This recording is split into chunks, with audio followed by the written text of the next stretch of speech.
Hey guys, how's it going? Hope you're doing well. My name is Crown, and today I'm going to read you some very interesting stories that I hope that you're gonna love. And now, without further ado, let's go!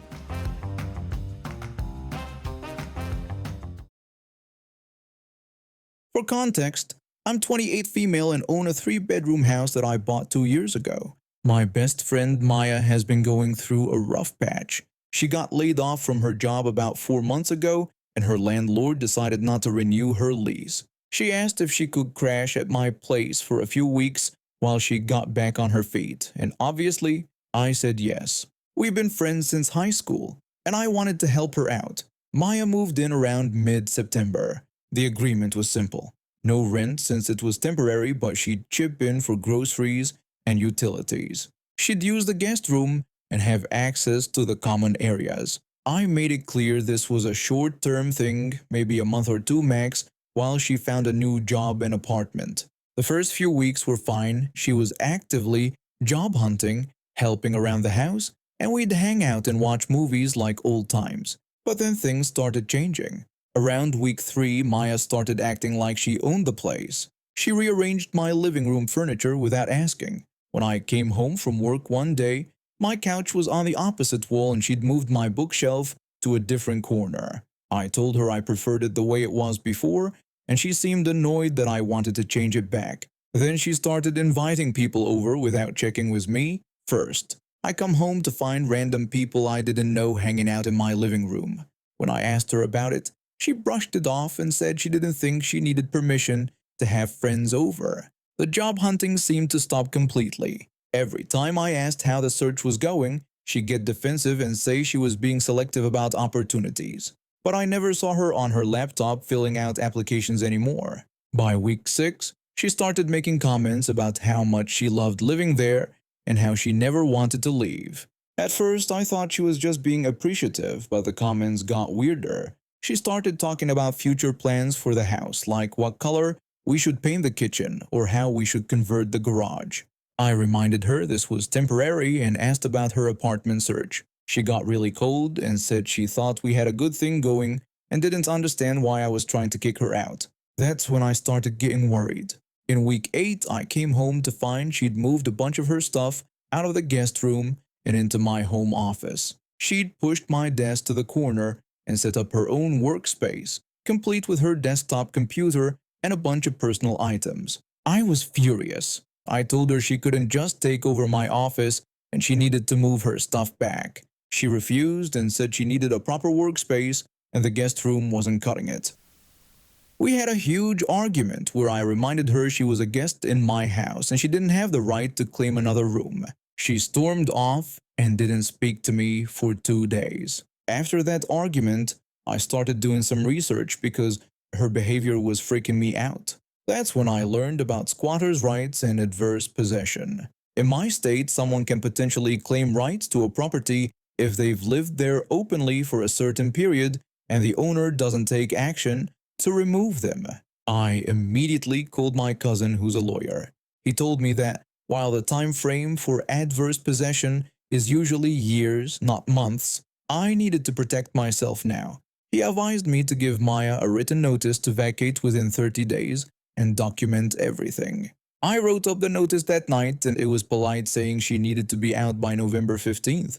I gave it to her the next morning over breakfast. She completely lost it. Maya started screaming about how I was betraying her and throwing her out on the streets. She said after everything she'd done for me over the years, this is how I repaid her. I tried to explain that she'd overstayed the original agreement and her behavior had become a problem, but she wasn't hearing it. She told me the notice meant nothing because she'd established residency and I couldn't just kick her out.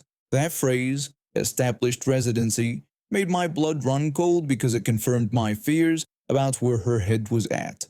She continued yelling and said she'd looked into it and knew her rights. She claimed that because she'd been living there for over 2 months and received mail at my address, I'd have to formally evict her, which would take months. She said by the time that process finished, she'd have been there long enough to have even stronger claims to staying. My best friend of over 10 years was essentially threatening to squat in my house and drag me through a legal battle. I stayed calm and told her the notice stood and she needed to make arrangements to leave. She laughed in my face and said she wasn't going anywhere, and if I tried to force her out or change the locks, she'd call the police and report me for an illegal eviction. The next few days were a nightmare. Maya acted like nothing had happened. She kept living her life in my house, using my utilities, eating my food. She even had the audacity to invite more friends over for a dinner party without asking me. When I objected, she told her friends I was being unreasonable and trying to make her homeless. I called my cousin again and he fast-tracked a formal eviction process. He also advised me to change my Wi-Fi password, stop buying groceries for the household, and document every interaction with Maya. I started keeping a journal of every inappropriate thing she did, and there was a lot to document. She started leaving passive-aggressive notes around the house about how I was a terrible friend. She told mutual friends her twisted version of events, painting me as a villain who was kicking her out for no reason. Several friends reached out asking me to reconsider, not knowing the full story. She also started being deliberately difficult. She'd blast music late at night, leave messes in the common areas, use up all the hot water before I got up for work, park her car behind mine in the driveway so I'd have to ask her to move it every morning. The breaking point came when I discovered she'd given a copy of my house key to one of her friends without my permission. I only found out because I came home early one day and found this random guy I'd never met before letting himself in through my front door. He claimed Maya said he could stay in her room for a few days while he was in town. I told him absolutely not. He needed to leave immediately and return the key. He got argumentative and said Maya had every right to have guests since she lived there. I had to threaten to call the police before he finally left. When Maya got home, we had the biggest fight yet. I demanded to know how many copies of my keys she'd made and who had them. She refused to tell me and said it was none of my business who she gave keys to in her own home. Her own home? Those were her exact words. I told her if she didn't return all copies of my house keys within 24 hours, I'd file a police report for theft and unauthorized key duplication. She called me psychotic and said I was harassing her. At this point, it was early November, and the eviction court date was set for November 20th. My lawyer told me to hang in there and not do anything that could be construed as a self-help eviction, like changing the locks or removing her belongings. Those 2 weeks were hell. Maya invited even more people over, probably trying to establish that multiple people could testify she lived there. She started leaving lights on all over the house 24/7, running up my electric bill. She used my kitchen to cook elaborate meals for her friends, leaving me to clean up the disaster afterwards. She also started this creepy thing where she'd rearrange my personal belongings. I'd come home to find picture frames moved, my books reorganized, my bathroom products relocated. When I confronted her, she'd act innocent and say she was just tidying up. It felt like a psychological game to make me feel like I didn't have control in my own home. The court date finally arrived. I brought my cousin, all my documentation, copies of the original texts where we agreed to a short-term stay, evidence of her threatening to squat, photos of her taking over additional rooms, and testimony about the unauthorized keys. Maya showed up with some public defender and a sob story about being a struggling, unemployed woman being thrown out by her heartless former friend. She tried to claim we had a verbal lease agreement and that she'd been paying rent in the form of household contributions. The judge wasn't buying it. He reviewed all my evidence, noted that I'd given proper written notice, and that Maya had never paid actual rent or signed any rental agreement. He ruled in my favor and gave her 7 days to vacate the premises. He also ordered that she return all keys and not make any copies. Maya started crying in the courtroom and telling the judge he was condemning her to homelessness. The judge, clearly unmoved, said she'd had months to figure out her living situation and that her failure to plan didn't give her rights to someone else's property. Over the next 7 days, Maya made the house unlivable. She'd leave the front door unlocked when she went out. She clogged the kitchen sink and left it full of dirty water. She removed light bulbs from fixtures. She even took my shower curtain of all petty things. On the last day when she finally moved out, I discovered she'd taken a bunch of my stuff with her. Kitchen appliances, bathroom towels, even some of my clothes. She'd apparently decided that since I was being so unreasonable, she deserved compensation. I documented everything and filed a police report for theft. I also had to change all my locks because despite the court order, she only returned 2 keys and I knew she'd made at least 4 copies. The whole experience cost me around $3,000 in legal fees, new locks, replacing stolen items, and the extra utilities she'd racked up. Not to mention the emotional toll of losing a friendship and feeling unsafe in my own home for 2 months. Maya has been trashing me on social media ever since, telling everyone I'm a horrible person who abandoned her when she needed help. Some of our mutual friends have taken her side without knowing the full story. I've lost a few friendships over this, but honestly, I don't care. The trash took itself out. What really gets me is that if she just respected the boundaries, followed the original agreement, and actually looked for a job in her own place, we probably could have stayed friends. I was happy to help her short term, but her entitlement, an attempt to literally steal my house, killed any sympathy I had. I later found out from another friend that Maya had pulled similar stuff before. Apparently, she'd overstayed her welcome at another friend's place a few years back, and they'd had to force her out too. I wish someone had warned me. Guess I'll never let anyone stay at my place again without a written agreement with clear terms and end dates. And I'll definitely be more careful about who I help in the future. My house finally feels like mine again, and I'm sleeping better knowing she's gone. Though I did install a Ring doorbell because part of me is still worried she'll show up and try something. For anyone reading this who might let a friend or family member stay temporarily, please protect yourself. Get everything in writing, set clear boundaries, and don't ignore red flags. I almost lost thousands more in potentially my house because I trusted someone who saw my kindness as an opportunity to exploit. While working my shift at this mid-range restaurant and around 7 p.m., a family of 5 walked in. Mom, dad, 3 kids who looked between 8 and 14.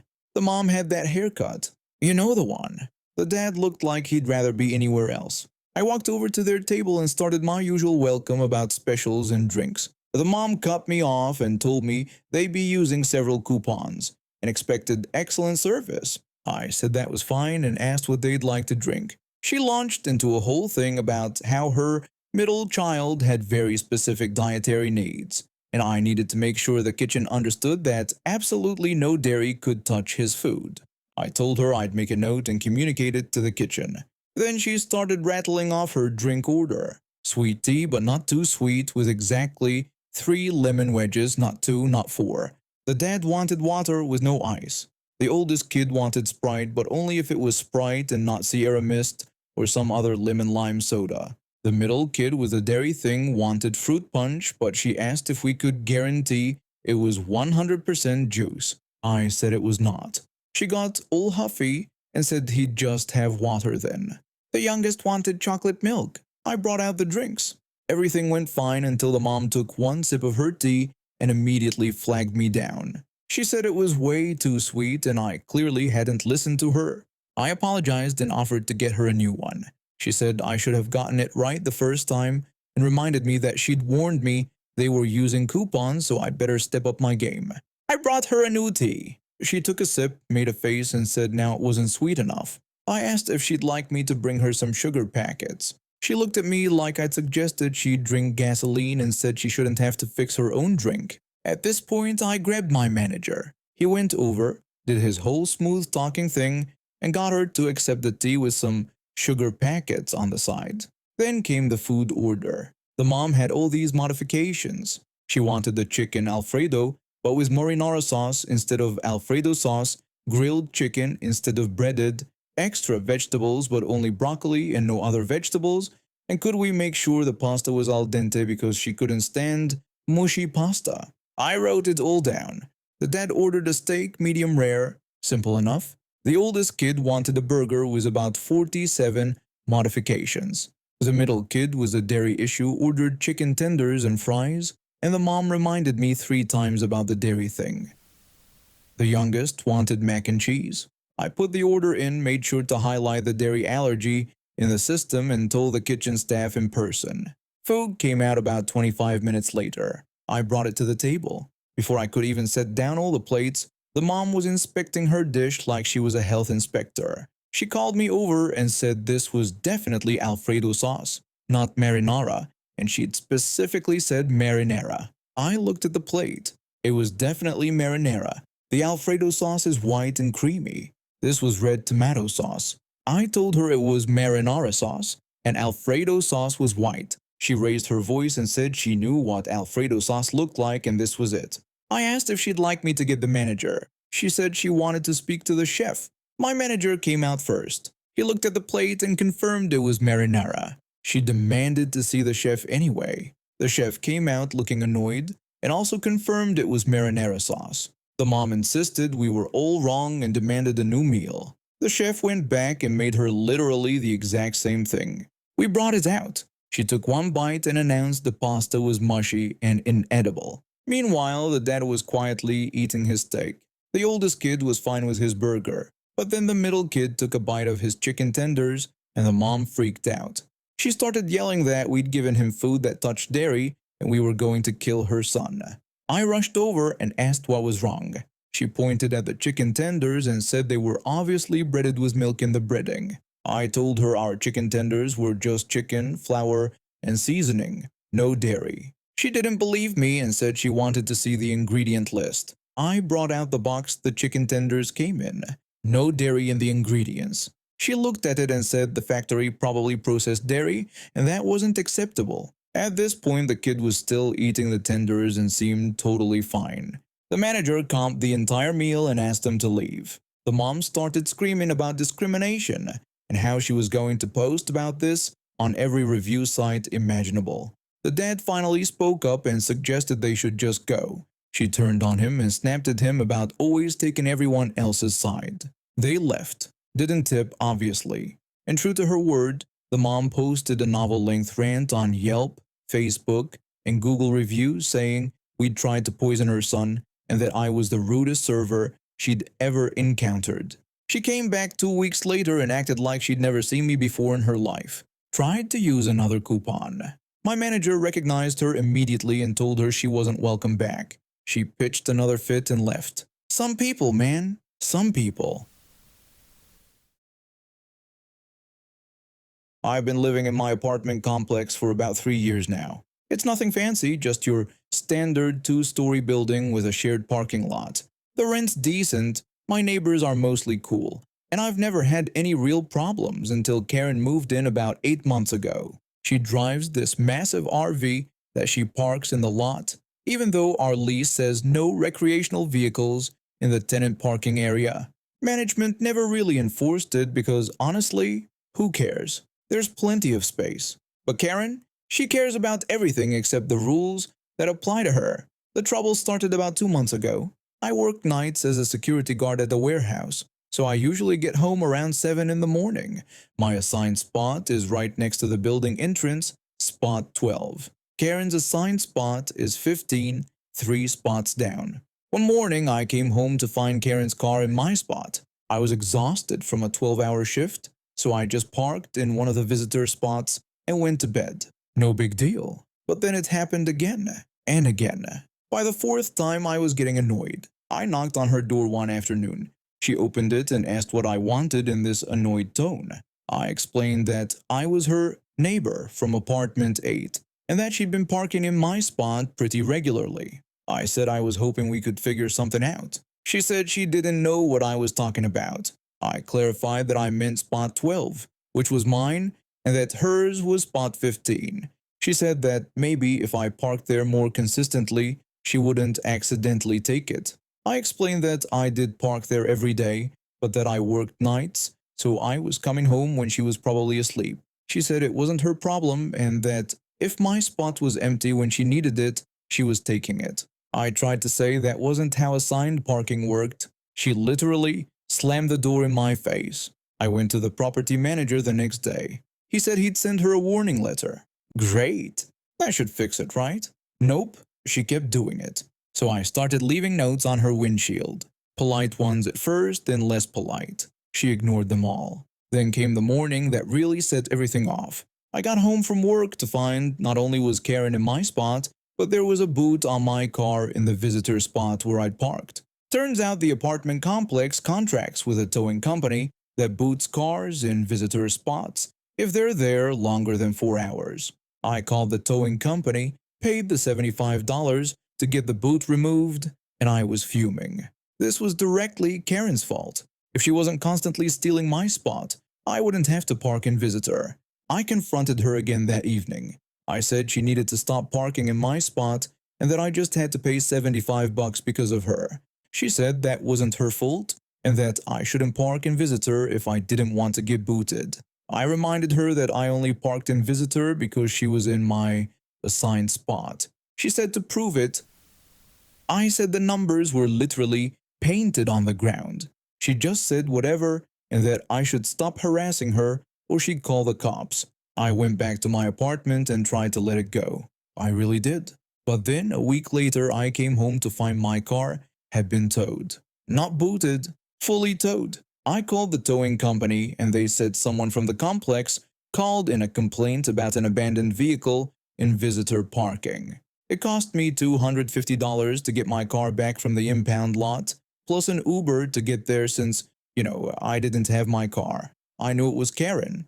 I just knew it. When I got back with my car, I parked in my spot because Karen's car wasn't there. Not 20 minutes later, there's banging on my door. I opened it to find Karen standing there. She yelled that I was in her spot.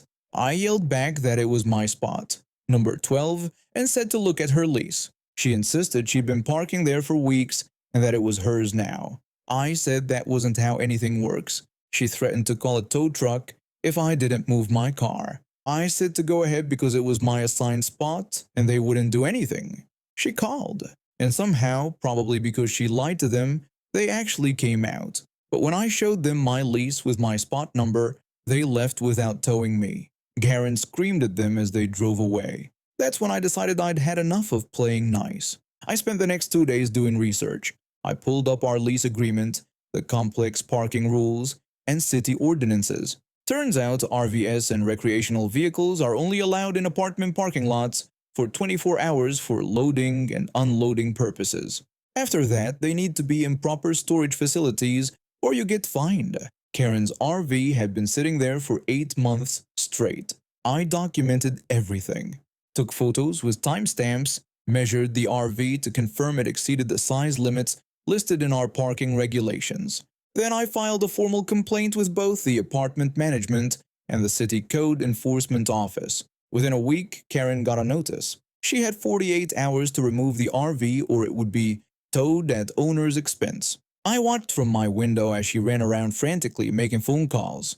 Apparently, she didn't have anywhere to put it. Storage facilities around here charge like $200 a month for RV storage, and the cheapest I'd seen was still $150. The 48 hours came and went. Karen's RV was still there. Then one morning, I woke up to the beautiful sound of a massive tow truck backing into our parking lot. They hooked up that RV and hauled it away while Karen stood there screaming about how this was illegal and she was going to sue everyone.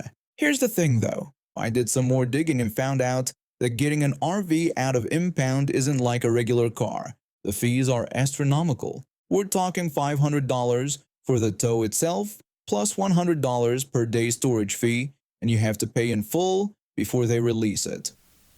Karen would need at least $800 just to get it back after a few days, and based on how frantically she was trying to find free storage, I'm guessing she doesn't have that kind of money lying around. I saw her in the parking lot yesterday, and she wouldn't even look at me. Just got in her regular car and drove off. I review local businesses professionally.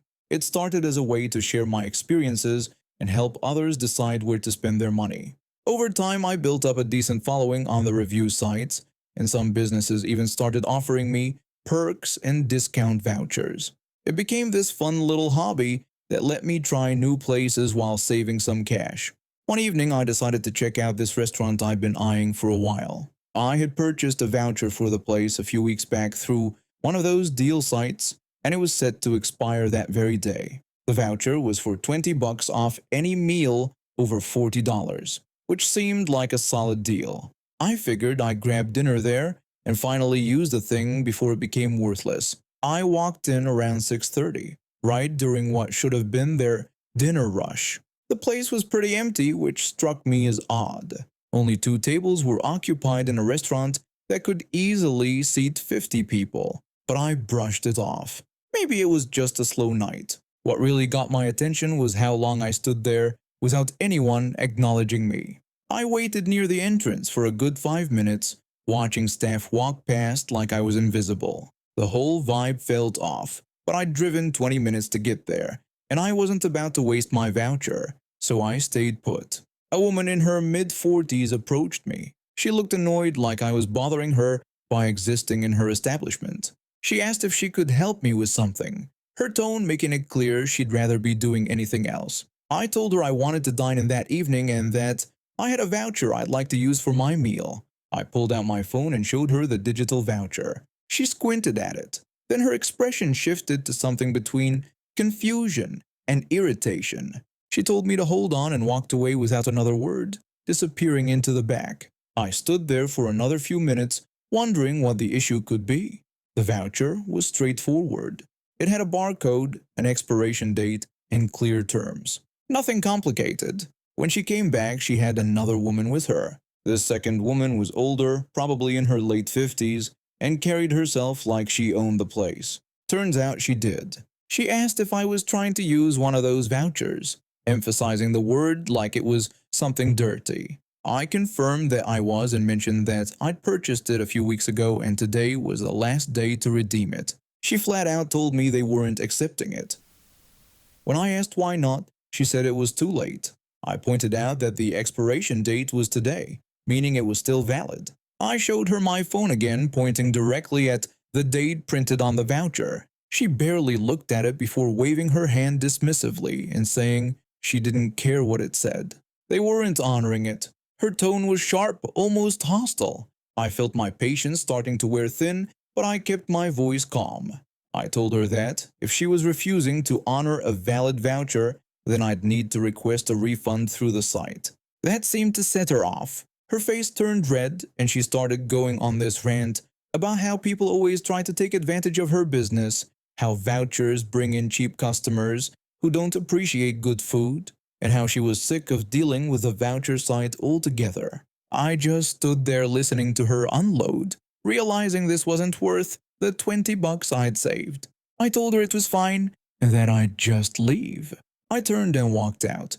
The entire interaction had lasted maybe 10 minutes, but it left a bad taste in my mouth. When I got home, I sat down and wrote an honest review of what happened. I didn't exaggerate. I didn't attack her personally. I simply described the interaction step by step, explained that I was turned away despite having a valid voucher, and noted how hostile she became when I pointed out the expiration date. The review posted at around 9 p.m. that night. By 10 p.m., I had a direct message from her. The message started with her calling me a liar. She accused me of trying to ruin her business and said I had no right to post such things online. Then it got worse. She started cursing at me, using language I won't repeat here, and threatening to report my review as fake. I responded, telling her that I described exactly what happened at her establishment. I pointed out that if she didn't want customers using discount vouchers within the valid time period, she shouldn't participate with voucher sites. I also reminded her that her food might be great, but it didn't matter if she treated people like garbage. That message seemed to push her over the edge. What came next was shocking. She sent me a long, rambling message where she made these completely inappropriate remarks about a specific ethnic group. She said I should be happy eating at other restaurants knowing that people from that group were in the back making my food, implying it was somehow beneath me or disgusting. The comment was blatantly discriminatory and absolutely vile. I read it twice to make sure I wasn't misunderstanding. Then I thanked her for the message, took screenshots of everything, and posted them directly under my original review on her business listing. She stopped messaging me immediately after that. I never heard from her again. The screenshots are still there, visible to anyone who looks up her restaurant. Dozens of people commented on them, expressing disgust at her behavior. Her rating tanked. Her restaurant is located in a neighborhood where that ethnic group makes up most of the population. The same people she insulted are her neighbors, potential customers, and probably even some of her current staff. The irony wasn't lost on anyone. I checked her listing a few months later. The restaurant had closed down. I've been a single dad for a few years now. My wife passed away when our son was just 5, and I've been doing my best ever since. Working full-time as an electrician and raising an 8-year-old isn't easy, but we manage. I pack his lunches, help with homework, and make sure he gets to school on time every single day. Yeah, sometimes I throw in a bag of chips or a cookie because he's a kid and he deserves a treat. I'm not perfect, but I'm trying. The problem started about 6 months ago when this woman showed up at school. Her kid joined my son's class after they moved from across town. From day one, she made herself known. Not in a good way. She's one of those parents who thinks she's got it all figured out. The kind who judges everyone else because her life looks perfect from the outside. Fancy workout clothes, expensive car, organic everything. And she never, ever shuts up about it. The first time I noticed her, I was waiting at pickup with a few other parents. My son's backpack had come unzipped that morning, and I'd stuffed his jacket in there kind of messily. It was hanging out a bit. No big deal. She walked past me, looked at the backpack, and said loud enough for everyone to hear that some kids struggle in school when their parents can't even organize a simple backpack. I looked around thinking she couldn't possibly be talking about me, but she was staring right at my son's bag. I felt my face get hot, but I didn't say anything. I figured maybe she was just having a bad day, but it kept happening. A week later, I packed my son some chips with his sandwich. He was eating them while waiting for me after school. She saw him and made this disgusted face. She announced that some people really don't care what their kids eat, going on about chemicals and garbage. She made sure everyone knew her son only ate organic, non-GMO snacks. Her kid was standing right there eating some fancy granola bar that probably cost $5. My son looked down at his chips like he'd done something wrong. That made me angry, but I still kept quiet. I'm not the type to cause drama at school. The comments continued for months. If she saw a kid with a video game, she'd declare that screen time was basically child neglect, and went on about studies showing it destroys developing brains. If someone's kid showed up in clothes that didn't match, she'd say that presentation matters, and children learn self-respect from how we dress them. If a parent looked tired, she'd suggest that maybe if some people manage their time better, they wouldn't look so exhausted. She always made sure to mention she wakes up at 5 a.m. every day for yoga and meal prep. Other parents started avoiding her. We'd see her coming and suddenly remember we had somewhere else to be, but she never seemed to notice. Or maybe she did and just didn't care. Either way, she kept running her mouth. The thing that really got me was how she made the kids feel. My son started asking me if his lunches were okay, if his backpack looked neat enough, if his clothes matched. He's 8 years old. He shouldn't be worried about that stuff because some woman can't mind her own business. Then came that day. I was at pickup right on time like always. A few other parents were there too. We were all chatting, waiting for the kids to come out.